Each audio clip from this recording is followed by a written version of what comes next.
Claudia Cardinale es más que una leyenda del cine. Es atemporal. Reconocida en todo el mundo por su carrera extraordinaria, protagonizó algunas de las más grandes obras maestras del cine, trabajando con los directores más respetados de su época. Encarnó decenas de papeles, cada uno revelando un fragmento de su alma. Fuerte, sensual, enigmática. Envejeció con elegancia, sin buscar escándalos ni permitir que el chisme definiera su vida. Claudia Cardinale siguió siendo la mujer soñada por generaciones, ferozmente independiente, deslumbrantemente hermosa y siempre dueña de su propia historia. A lo largo de los años, muchos se han preguntado, ¿quién conquistó verdaderamente su corazón? Fue Marlon Brando, el ícono estadounidense que llamó a su puerta con una propuesta audaz. Marcello Mastroianni, su enamorado compañero de reparto. Alain Delon, su amigo y confidente de toda la vida. ¿O quizás fue un hombre que el mundo jamás conoció? Hoy, a los 86 años, Claudia Cardinale revela por fin la verdad. Por primera vez, da el nombre del hombre que fue el gran amor de su vida. Nace una estrella, se entierra un secreto. Claudia Cardinale nació en Túnez en 1938, hija de un trabajador ferroviario siciliano que había emigrado a Túnez, y de una madre francófona también de ascendencia siciliana. Creció en un hogar modesto con 3 hermanos, inmersa en una mezcla única de culturas. Túnez, aún bajo dominio francés, ofrecía un rico mosaico de lenguas y tradiciones. El francés fue su primer idioma. Lo hablaba en la escuela y en casa, mientras que en la calle aprendió árabe tunecino y el dialecto siciliano cantado que usaba su familia extendida. Su infancia transcurrió bajo el sol del norte de África, entre días de escuela y tardes recorriendo los bulliciosos mercados de Túnez. El aroma de las especias, el brillo de las telas tejidas a mano y los sonidos de tantos idiomas mezclándose en el aire dejaron una huella imborrable en ella. Su camino hacia la gran pantalla no fue algo planeado. En 1956, Claudia hizo una breve aparición en el cortometraje franco-tunecino Anneau d'Or, filmado en una playa cerca de su casa. Solo un año después, obtuvo un pequeño papel junto a Omar Sharif en Goja, película que competiría por la Palma de Oro en Cannes en 1958. En ese momento, la actuación no era más que una distracción para ella. Se había inscrito en la universidad con la intención de convertirse en maestra de primaria. Pero el destino, como suele hacer con las estrellas, intervino.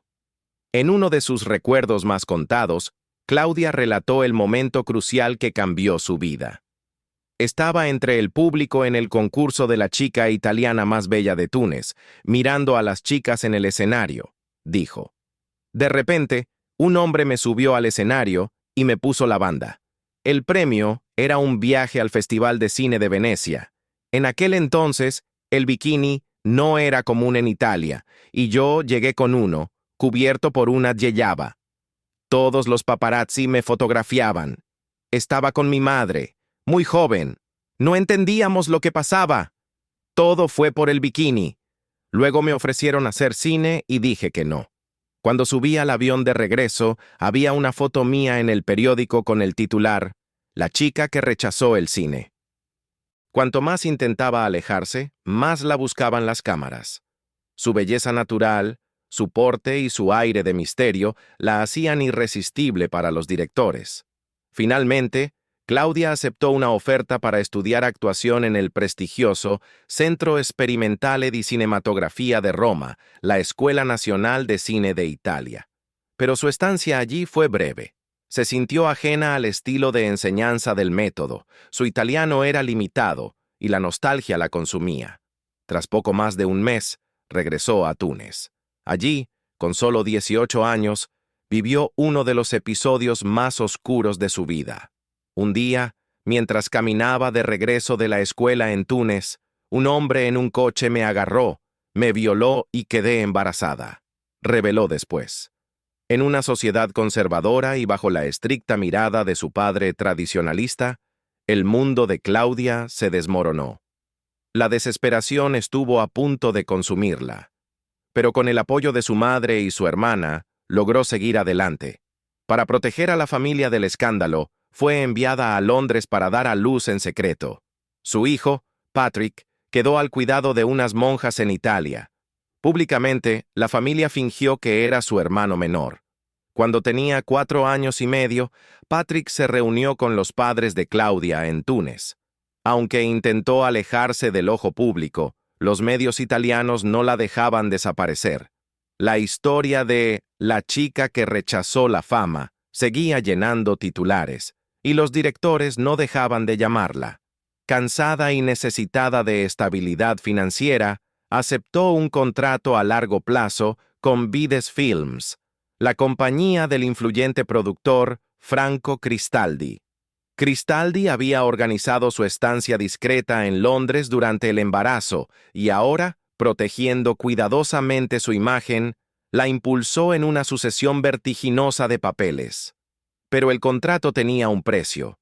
Claudia apareció en película tras película, convirtiéndose en una sensación en toda Europa, pero su compensación seguía siendo modesta. Cristaldi era el mejor productor de Europa y gracias a él, hice muchas películas maravillosas, dijo a Variety. Pero el problema era que me pagaban un salario mensual. No me pagaban por película. Era simplemente una empleada, como una trabajadora de oficina. Así que cuando terminó ese contrato, no tenía ni un centavo en el banco. A pesar de las dificultades, la estrella de Claudia Cardinale siguió en ascenso.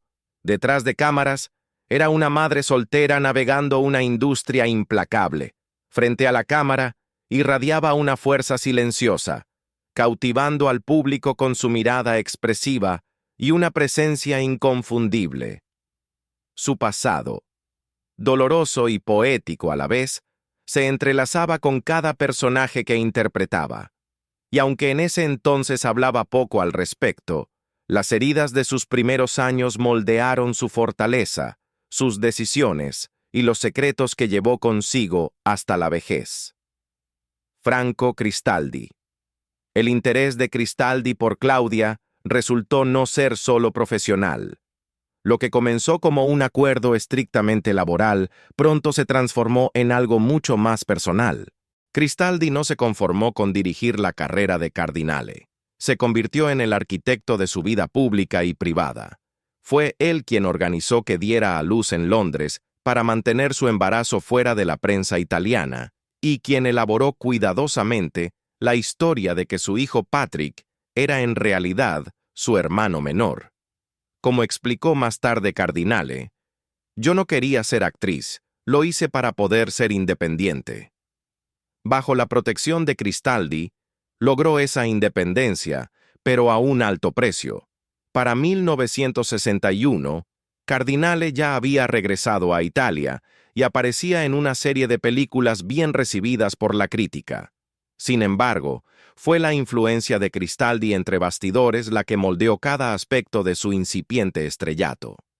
Manejaba su imagen con una precisión casi militar. Decidió que nunca debía cortarse el cabello.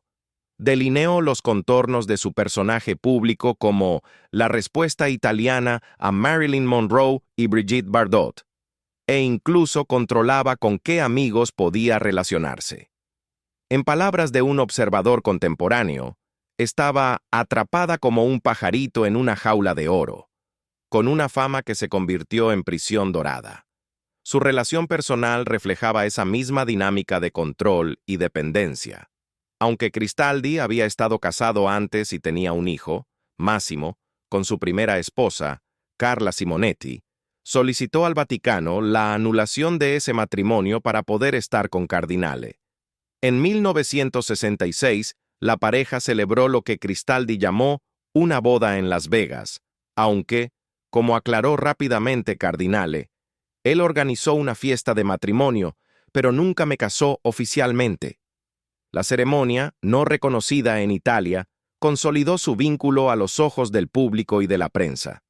La vida con Cristaldi le ofreció a Cardinale oportunidades únicas, acceso a los mejores directores, papeles protagónicos en producciones prestigiosas y un salario fijo que le daba estabilidad en su maternidad soltera. Sin embargo, el mismo contrato que rescató su carrera acabaría siendo un desastre financiero. Como más tarde contó a Variety, Cristaldi era el mejor productor de Europa y gracias a él hice muchas grandes películas. Pero el problema era que me pagaban un salario mensual, no me pagaban por película. Era simplemente una empleada, como en una oficina. Así que cuando terminó el contrato no tenía ni un centavo en el banco. Más allá del dinero, el costo emocional del matrimonio comenzó a hacerse sentir. El carácter controlador de Cristaldi se extendía a su tiempo libre. Cada viaje, cada nueva amistad e incluso los papeles que aceptaba debían contar con su aprobación. Las cartas personales de Cardinale de aquella época, hoy archivadas en colecciones cinematográficas italianas, revelan su creciente inquietud. Escribía que se sentía como una actriz que había perdido su propia vida, ansiando autonomía más que la seguridad rígida que él le ofrecía. A mediados de los años 70, empezaron a notarse las grietas en la relación. A pesar de todos sus esfuerzos por protegerla del escándalo, Cristaldi comenzó una aventura con una modelo, una traición que reflejaba los mismos celos y sospechas que había usado para justificar su control férreo sobre la vida de Claudia. En 1975, tras casi una década juntos, ella tomó la dolorosa decisión de dejarlo. La separación fue tanto personal como profesional. Se disolvió su contrato con Vides Films y Cardinale se apartó de la sombra del hombre que la había creado, y en muchos sentidos también limitado. En los años siguientes, Cardinale reflexionó sobre su tiempo con Cristaldi con una mezcla de gratitud y pesar. Sin duda, él la había lanzado al estrellato internacional y la protegió cuando más lo necesitaba, pero sus métodos fueron excesivos. Estaba segura, dijo en una entrevista a principios de los años 80, pero no era libre. Al decidir poner fin a la relación, recuperó su libertad a costa de la seguridad emocional y económica que él le ofrecía.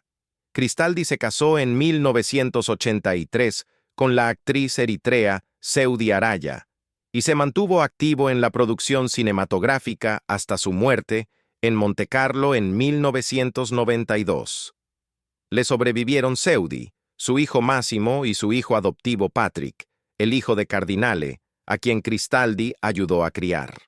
Por su parte, Cardinale siguió trabajando con algunos de los mejores directores europeos, pero nunca más volvió a firmar un contrato que comprometiera su independencia. Al mirar atrás, Cardinale ha sido sincera sobre las lecciones que aprendió. En una entrevista televisiva de 1999, resumió su experiencia en una sola frase. El amor y la carrera pueden ser aliados, pero solo cuando ambos respetan la libertad del otro. Su relación con Franco Cristaldi sigue siendo uno de los capítulos más significativos de su vida, una historia de ambición, control, traición y finalmente liberación. A pesar de todo, Claudia Cardinale emergió no solo como un ícono del cine, sino como una mujer que luchó por recuperar su propia historia. Su tiempo con Cristaldi le enseñó que la verdadera independencia no se compra con un contrato, ni se concede por parte de un protector, se conquista, muchas veces a un alto costo personal. Hoy recuerda aquellos años sin amargura ni arrepentimiento, sino con la tranquila satisfacción de quien escapó de la jaula dorada y aprendió a cantar su propia canción. Pasquale Schitieri.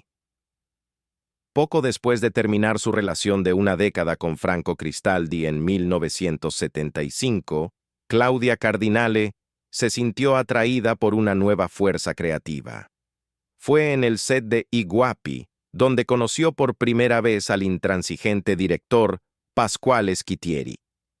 La relación entre Claudia Cardinale y Pasquale Schitieri comenzó a mediados de los años 70, justo en un momento en que ella estaba decidida a recuperar su vida.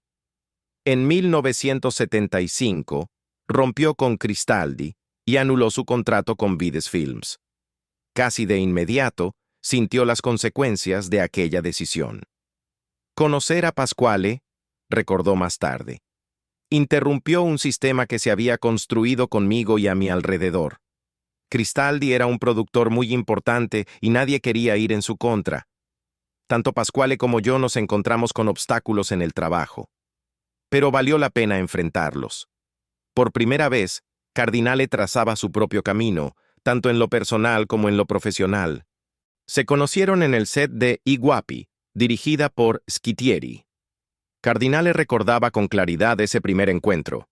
Lo conocí en el rodaje de I Guapi, y desde el primer momento pensé que él era para mí. Schittieri, un cineasta ya consolidado conocido por abordar temas sociales y políticos de Italia, se sintió inmediatamente atraído por ella. Su conexión fue eléctrica.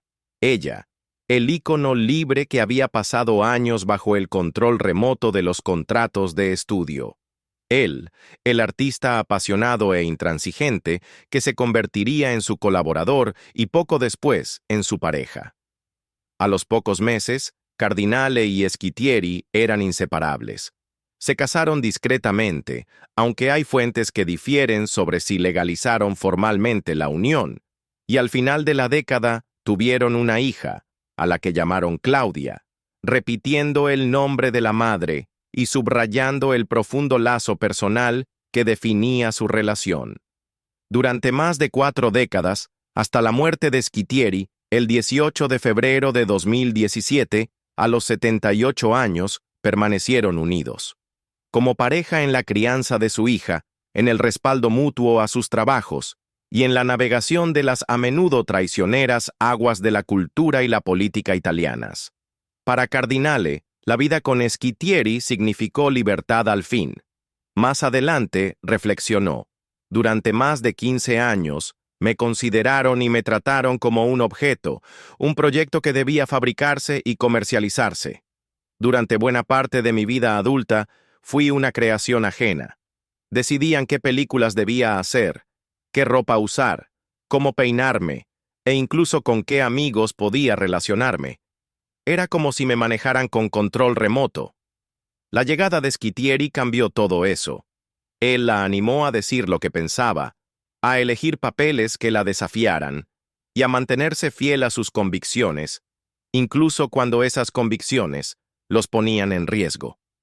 Uno de los ejemplos más dramáticos ocurrió en 1981, cuando Schittieri dirigió a Cardinale en Claretta, una película que retrataba a Claretta Petacci, la amante de Mussolini, desde una perspectiva compasiva.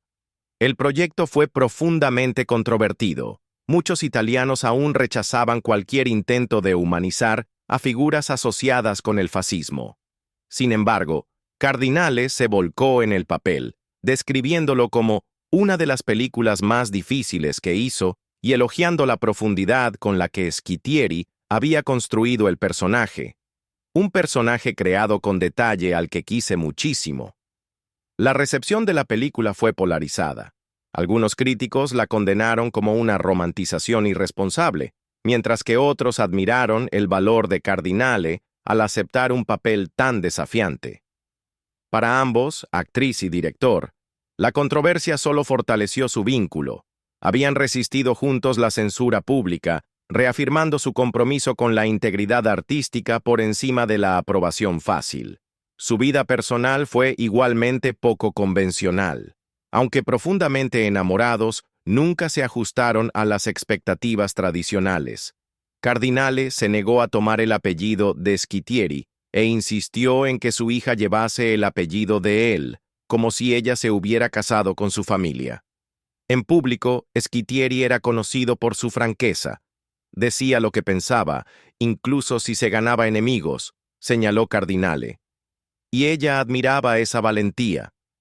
Era muy intransigente, dijo ella. Si creía en una idea o un proyecto, iba directo hacia ello, sin temerle a nadie. Esa misma actitud guiaba su vida privada. Alternaban su tiempo entre Italia y París, donde Cardinale se sentía más cómoda lejos del constante asedio de los paparazzi. Quería vivir en París, explicó. En Italia no tenía paz con la prensa. Schittieri, siempre patriota italiano, permanecía sobre todo en Roma, pero lograron un equilibrio que los satisfacía.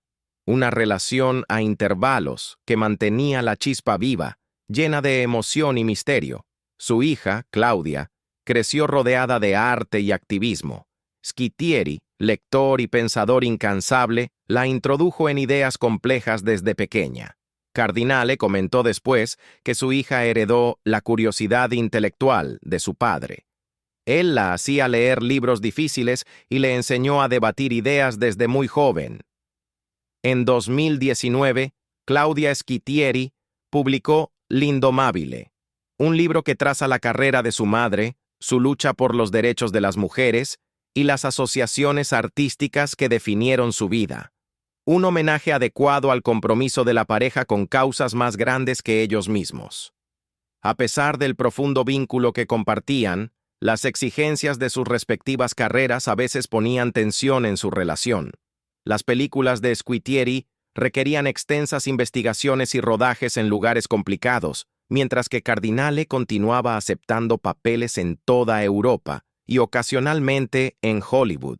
Sin embargo, siempre volvían el uno al otro. En entrevistas, Cardinale remarcó que su amor se basaba en el respeto mutuo.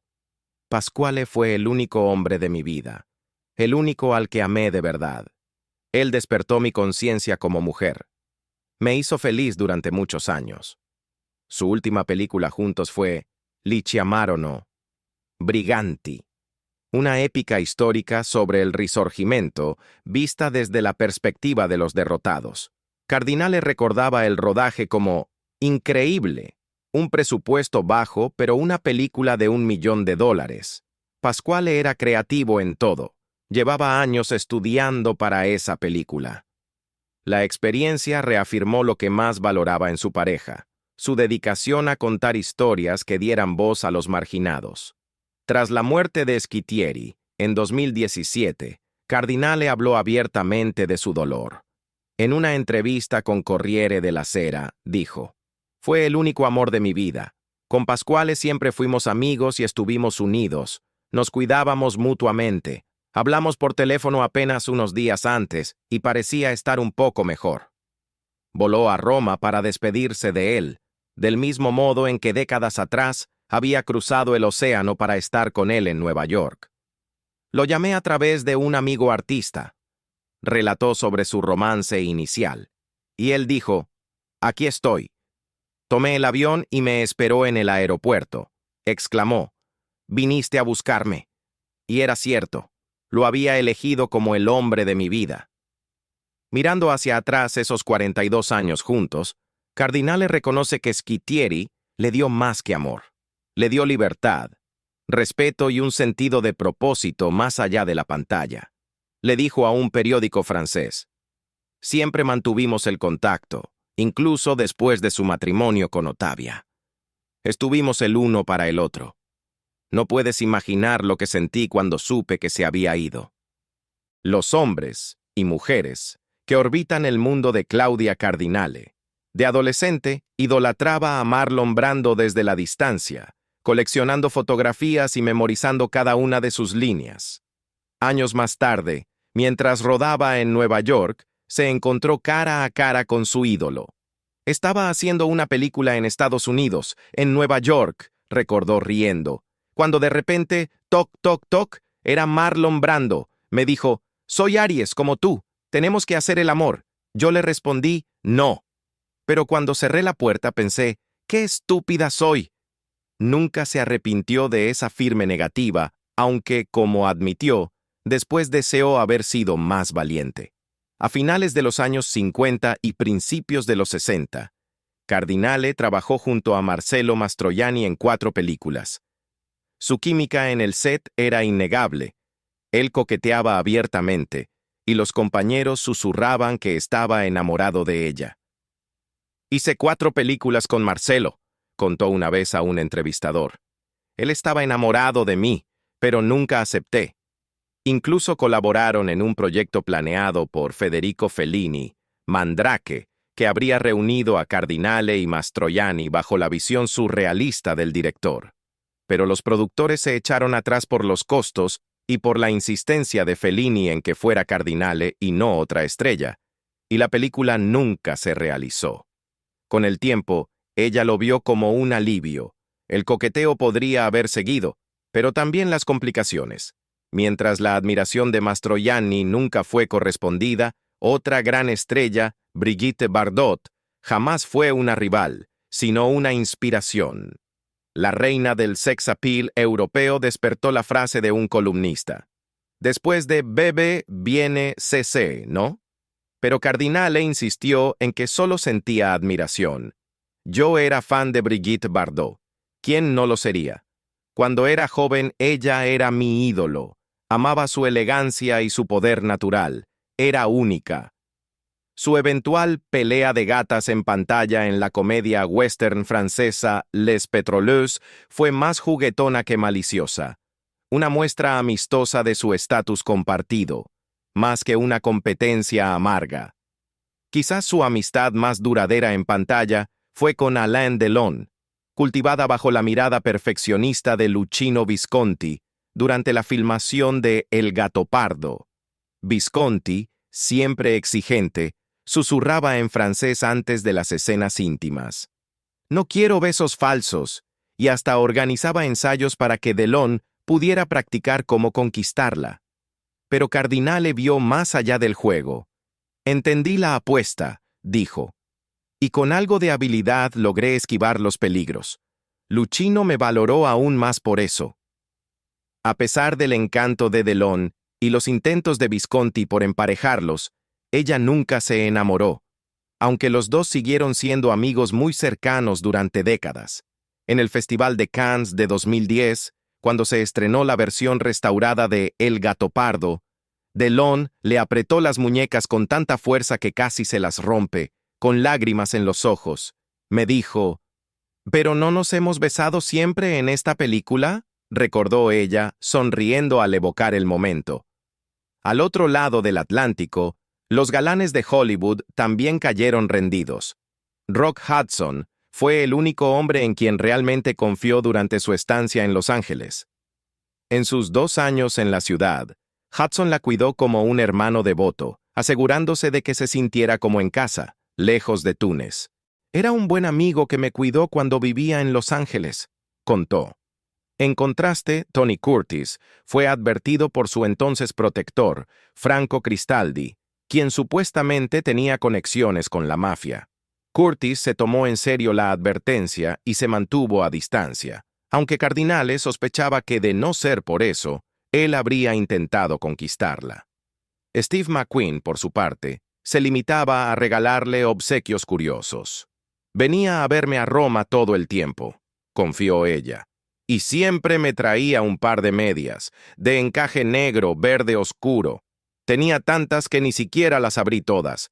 Me pregunto por qué hacía eso. Su hija bromeaba que McQueen estaba enamorado de su madre. Cardinale se reía. Quizás lo estaba. Pese al desfile de admiradores, Cardinale insistía en que solo tuvo un verdadero amor, el padre de su hija. Tuve solo uno, dijo con firmeza.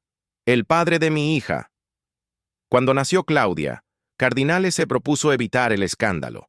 Organizó que la niña fuera cuidada primero por monjas en Italia y luego por sus propios padres en Túnez, presentando a Patrick como su hermanito, hasta que pudo recuperarlo.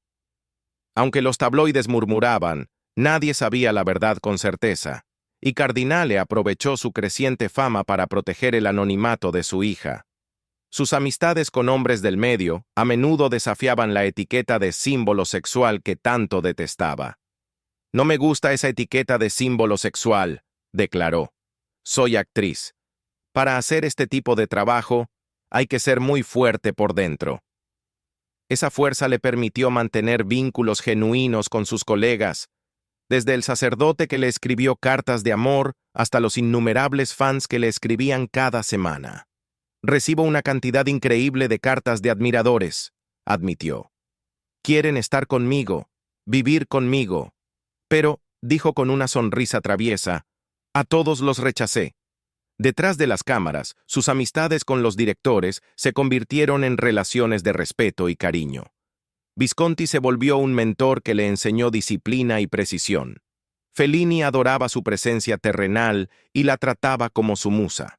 Herzog puso a prueba su resistencia en la selva amazónica durante Fitzcarraldo, donde interpretaba a una dueña de burdel que financiaba un sueño imposible. No sé cómo sobreviví, recordó sobre ese rodaje. Estábamos en medio de la selva, animales salvajes, calor extremo. Mi vestuario era un vestido blanco, y los indígenas pensaban que era una diosa. Me traían regalos cuando nos íbamos. Incluso Klaus Kinski, conocido por su temperamento, fue transformado por la calma radiante de Cardinale. Herzog escribió en su diario que ella era una gran ayuda porque es muy valiente, una verdadera profesional, y tiene un resplandor especial ante la cámara. En sus años posteriores, el círculo de confianza de Cardinale se amplió más allá del cine. Forjó amistades con otros italianos en el extranjero, Jean-Paul Belmondo, Warren Beatty, Marilyn Monroe, relaciones marcadas por el cariño, no por el romance.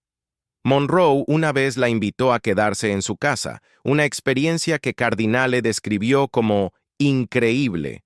Con Beatty compartía anécdotas y risas. Con Belmondo, un respeto mutuo por su arte.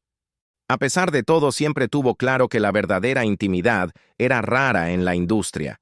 Las mujeres, al fin y al cabo, somos capaces de mucho más en la vida que hacer el amor, pero es muy difícil encontrar papeles inteligentes para mujeres en el cine, reflexionó. Al mirar hacia atrás, Cardinale ve un patrón de vínculos profundos pero poco convencionales. Nunca dejó que una aventura le distrajera de su trabajo, ni permitió que la apuesta de un director comprometiera su integridad. Apreció la lealtad de amigos como Rock Hudson, la colaboración creativa con Herzog y la rivalidad juguetona con Bardot.